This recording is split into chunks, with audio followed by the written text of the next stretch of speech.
Ladies and gentlemen, if you enjoy my video, please click the like button and share the video. It is the only way the YouTube algorithms really notices me. I will be very grateful to you. The ruins that speak of my past. Scary story, published by Scare Fiction. Read for you by Scare Fiction. Chapter 1. The Return. I had no intention of ever going back. That part of my life was buried, boxed away like the old keepsakes gathering dust in my attic. But when the letter came, it didn't ask. It demanded. Its plain envelope had no return address, no signature, but the words scrawled inside shook me to my core. Come home. The ruins remember. The handwriting was my own. New York was supposed to be the cure, the distance I needed from the shadows of my past. My life here was loud, chaotic, and comfortably impersonal. No one knew about the ruins, the things I'd done, or the ghosts that lingered behind in that forgotten town. I kept busy, running from the silence that crept in late at night. But the letter was a rupture in my carefully constructed life. No matter how much I wanted to ignore it, something deep inside me stirred. The dreams started again that night. The ruins, jagged and crumbling, overgrown with weeds, calling to me like they had when I was a child. Only this time, the whispers were louder, more urgent, crawling under my skin like 1,000 voices screaming just beneath the surface.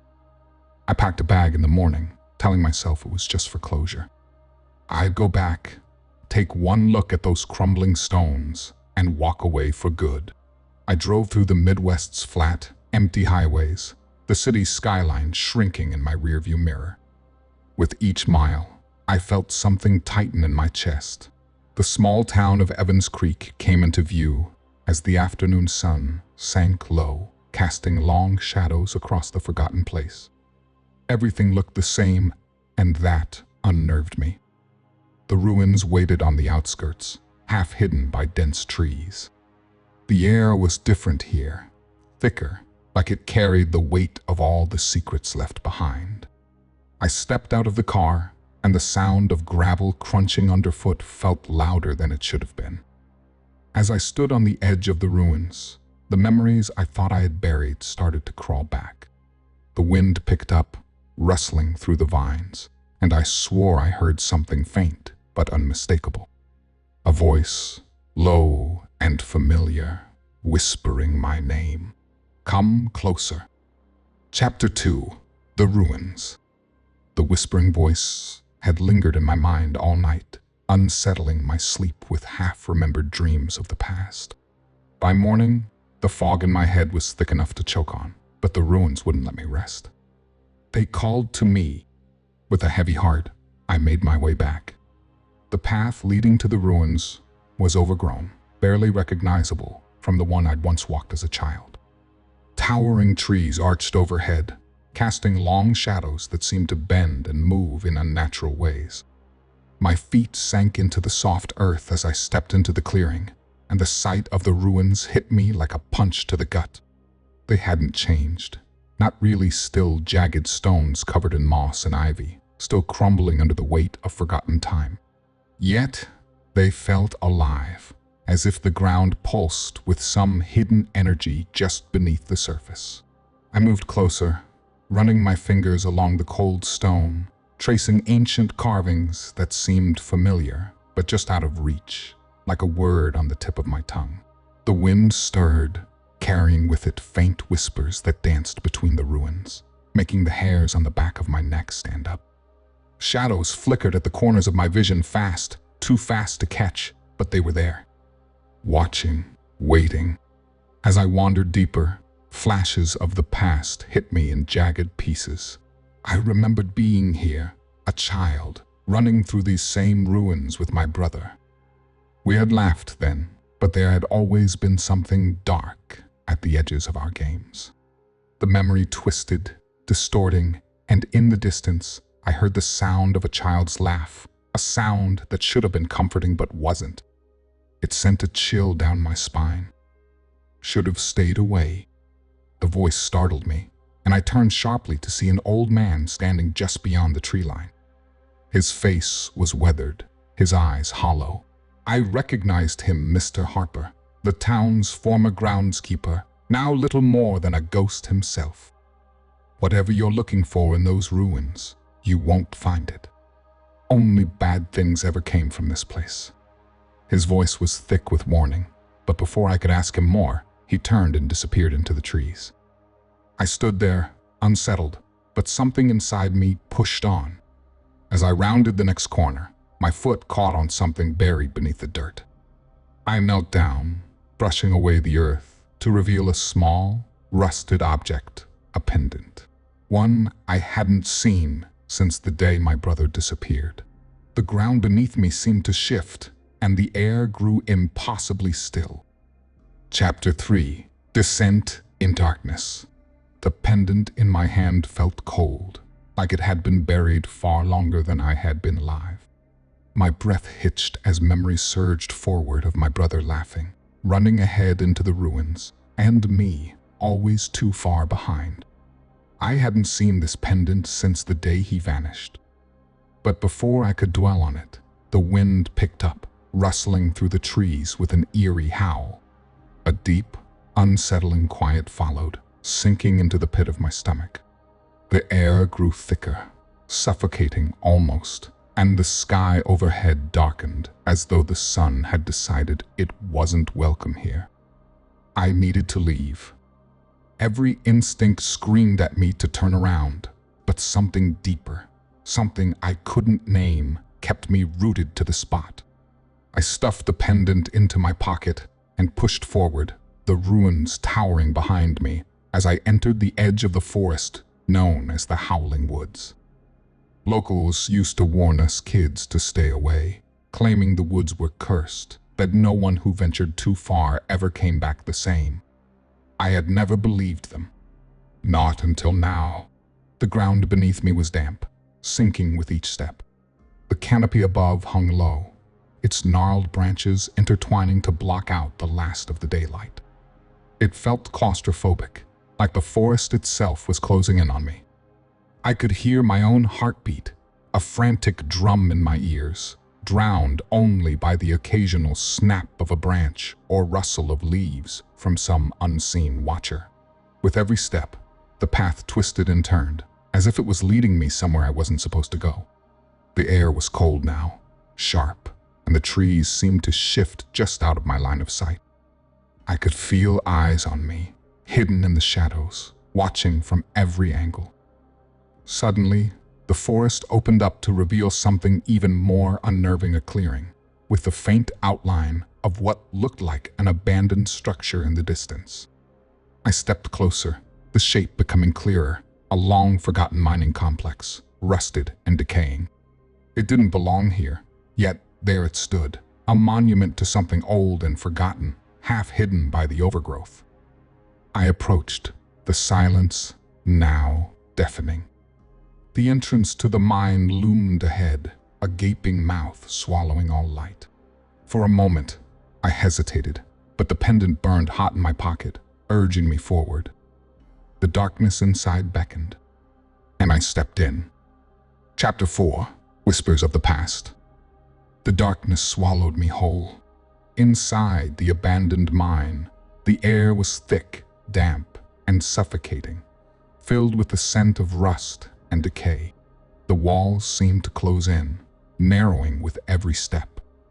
My flashlight flickered, casting shadows that danced along the jagged rock.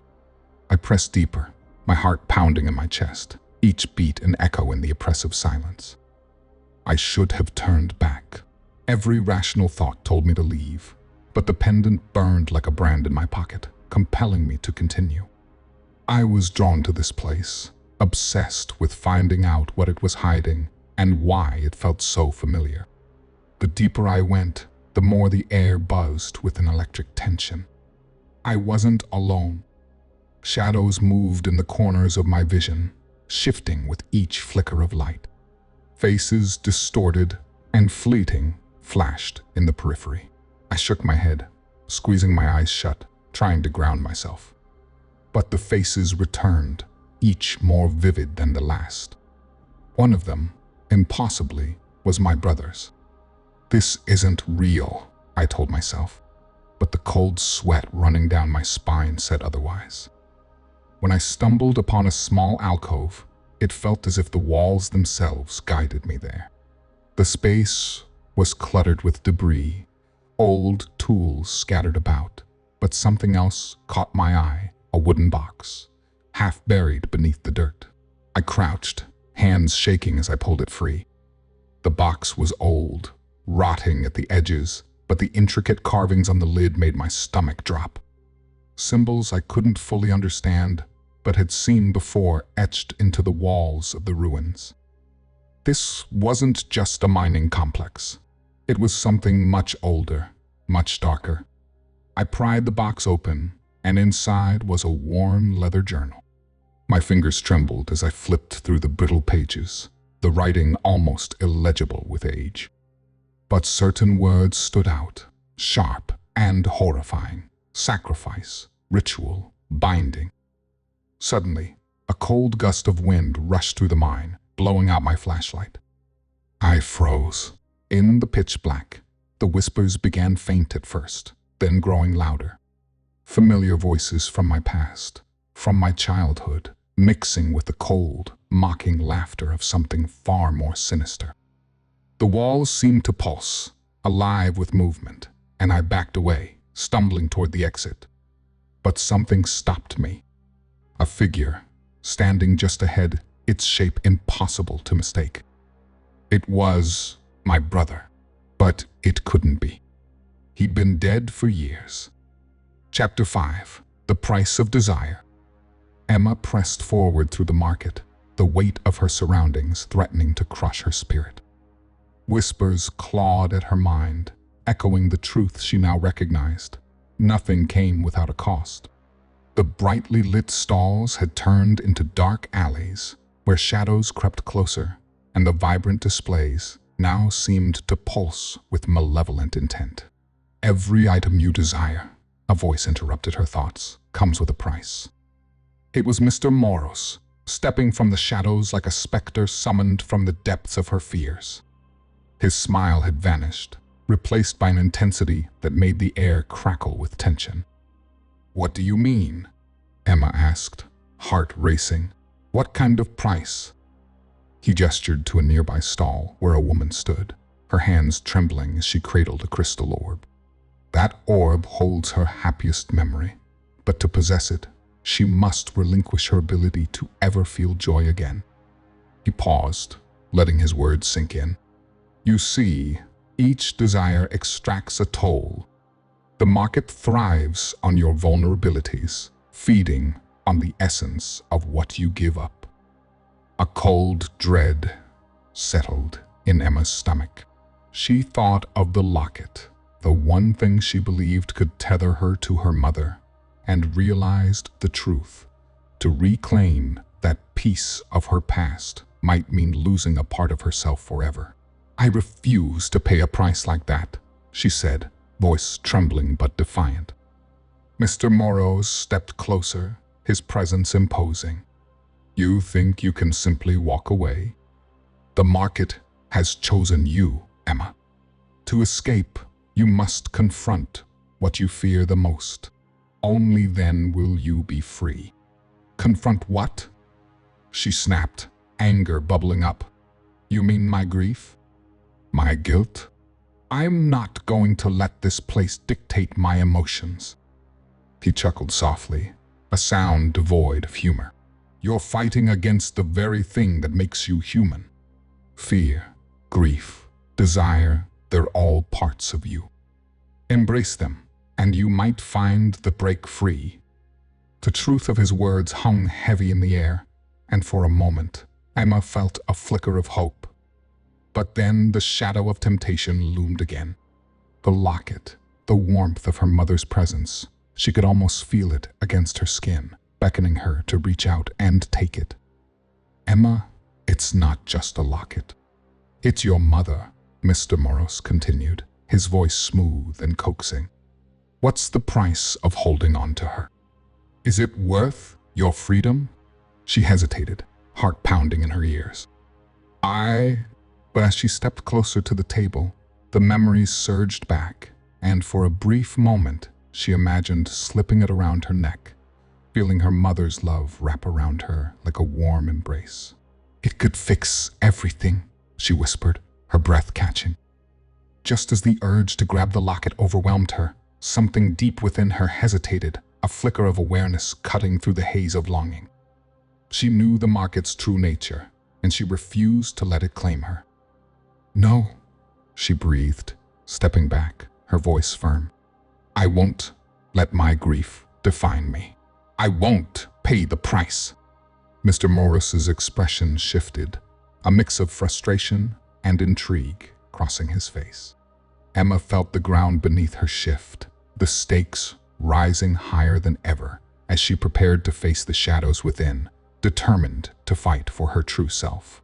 Chapter 6: Nightmares Unleashed.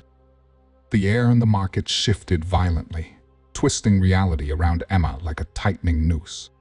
One moment she stood before Mr. Morris, defiant, and the next she was enveloped in a suffocating darkness, the world dissolving into a haze of shadows. The ground beneath her felt alive, pulsating as she was thrust into a hallucinatory nightmare. Suddenly, she found herself in a stark, sterile hospital room. The beeping machines punctuated the silence, each sound echoing like a death knell. Her heart raced as she recognized the room. Her mother lay frail and vulnerable on the bed, eyes shimmering with unshed tears. Emma's breath hitched as memories crashed over her like icy waves. "Mom?" she called, reaching out, but her voice was swallowed by the oppressive atmosphere. Time warped around her, stretching out into an agonizing eternity. She watched helplessly as her mother's chest rose and fell slowly, the rhythm faltering with each passing moment. The guilt surged, thick and suffocating, pulling her down into despair. What if I had done more? What if I had been there? As Emma's emotional turmoil spiraled, ghostly apparitions began to flicker into existence. Faces from her past friends lost to time, her father, even the childhood pet she had buried in the backyard. Each figure represented a fear, a piece of her that she had buried deep beneath layers of grief and shame. They reached out, their expressions a mixture of sorrow and accusation. "Why didn't you save us?" whispered a voice that echoed her mother's, chilling her to the bone. "You turned away when it mattered most." "No," Emma shouted, hands clenching into fists. "I tried." The hospital room faded, and the market morphed around her, twisting into a surreal battleground of her psyche. The stalls transformed into towering walls of memories, each one festooned with reminders of her failures and losses. The whispers grew louder, a cacophony of accusations and regret. "Face us," they cried, the shadows swirling like a tempest. "You can't escape your truth." Tears streamed down Emma's cheeks as she stood at the center of this chaotic tempest, grappling with the weight of her past. She felt herself spiraling, caught between despair and determination. "I have to fight back," she thought, summoning the strength that had driven her this far. As the apparitions closed in, their haunting eyes locking onto hers, Emma took a deep breath. "You don't own me," she declared, voice ringing with newfound clarity. "I loved you all, and I still do. But I can't let your shadows control my life." In that moment, a light flickered within her, cutting through the darkness. She realized her grief didn't have to be a cage. It could be a path to understanding, a bridge to honoring those she had lost. With a surge of determination, Emma reached out, feeling the presence of each apparition. "I will carry you with me, but I won't let you define my worth," she shouted, a powerful wave of energy radiating from her. The shadows recoiled, fading as her conviction strengthened. The weight of her guilt began to lift, revealing a path forward. Emma stood resolute, finally ready to embrace the complexity of her emotions, knowing that true healing lay in confronting her past and reclaiming her sense of self. Chapter 7. The Choice. The remnants of the haunting apparitions faded, leaving Emma standing alone in the heart of the market. The vibrant stalls surrounding her now felt like a fragile fayade, their enticing displays flickering like dying embers. In that moment, she sensed the undeniable presence of Mr. Moros, lurking just beyond the periphery of her vision. "Very impressive," he drawled, stepping into the dim light. His smile returned, but it lacked warmth, more a predatory grin than a friendly gesture. "You faced your demons, but don't think you're free just yet. The market always has its price." Emma clenched her fists, the adrenaline coursing through her veins. "What do you want from me?" she challenged, her voice steady despite the storm of emotions churning inside. "You've already taken so much. I refuse to give you anything more." He stepped closer, eyes glinting with a mix of amusement and malice. "You misunderstand. The choice is yours, Emma. The locket is waiting. A tangible connection to your mother, a way to close that painful chapter. Or you can walk away, burdened by your grief, with no promise of peace." He gestured toward the locket, gleaming invitingly on the table, its surface catching the flickering lights of the market. Emma felt a pull toward it, the promise of closure whispering sweetly in her ear. It could fix everything, the memories, the ache, the longing for her mother. But at what cost? "Is it really closure, or just another way to mask my pain?" she asked, her voice trembling but resolute. "Will I be trapped in the shadows, like everyone else who has succumbed to this place?"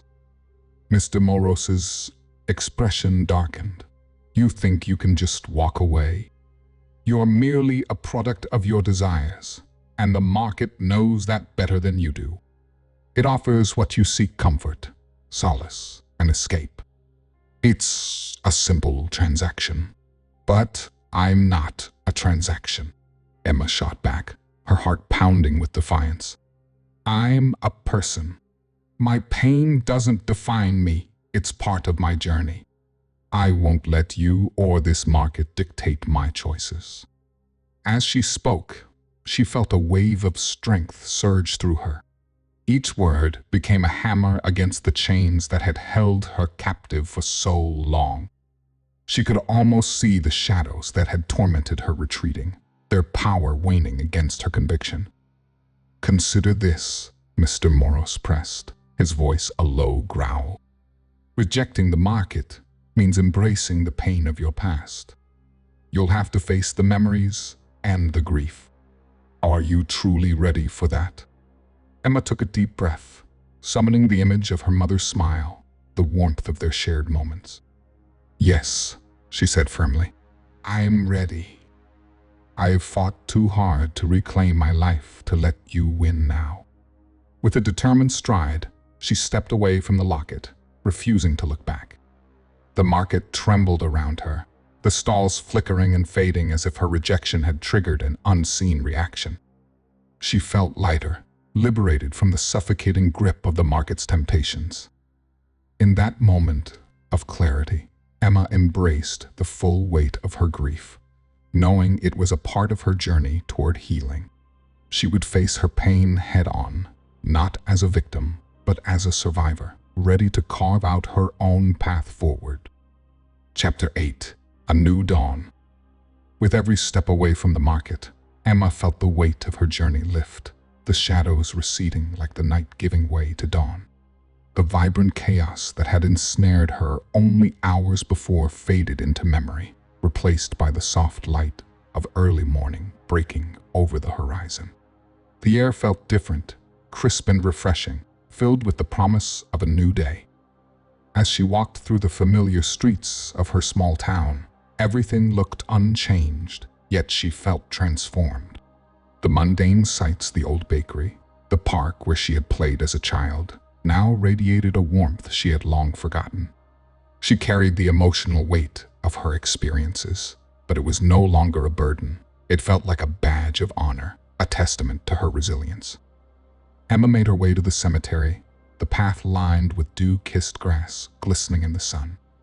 Each step brought her closer to her mother's grave, a place that had once filled her with dread and sorrow.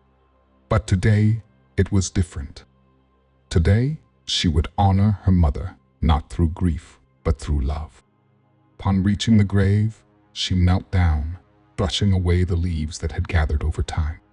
The headstone was weathered, but still stood strong, engraved with her mother's name. "Hi, Mom," Emma whispered, her voice trembling but filled with warmth. "I am here." As she placed a bouquet of fresh flowers at the base of the stone, memories flooded her mind, her mother's laughter, the bedtime stories, the comforting embrace during storms. Each recollection was a thread woven into the fabric of her being, rich and vibrant, a reminder of the love they had shared. "I faced the market," Emma continued, her voice stronger now. "I confronted my fears and realized that I can carry you with me without being consumed by the past. I promise to live for both of us, to honor your memory without letting grief define who I am." The soft rustle of leaves and the gentle breeze seemed to echo her sentiments, a whisper of reassurance from the beyond. She closed her eyes, breathing in the fresh air, feeling an overwhelming sense of liberation wash over her. The pain would always be there, but now it was accompanied by acceptance, a delicate balance she was finally ready to embrace. As she stood to leave, a sense of peace enveloped her, one she hadn't felt in years. Emma turned to walk away, ready to face the world anew. But just as she reached the edge of the cemetery, a flicker of movement caught her eye, a shadowy figure lingering at the edge of the forest, watching her with an unsettling stillness. Emma paused, heart racing, a chill creeping down her spine. The figure stood shrouded in darkness, barely visible among the trees. Was it a trick of the light, a remnant of the market? She squinted, but the figure vanished into the shadows, leaving her breathless and uncertain.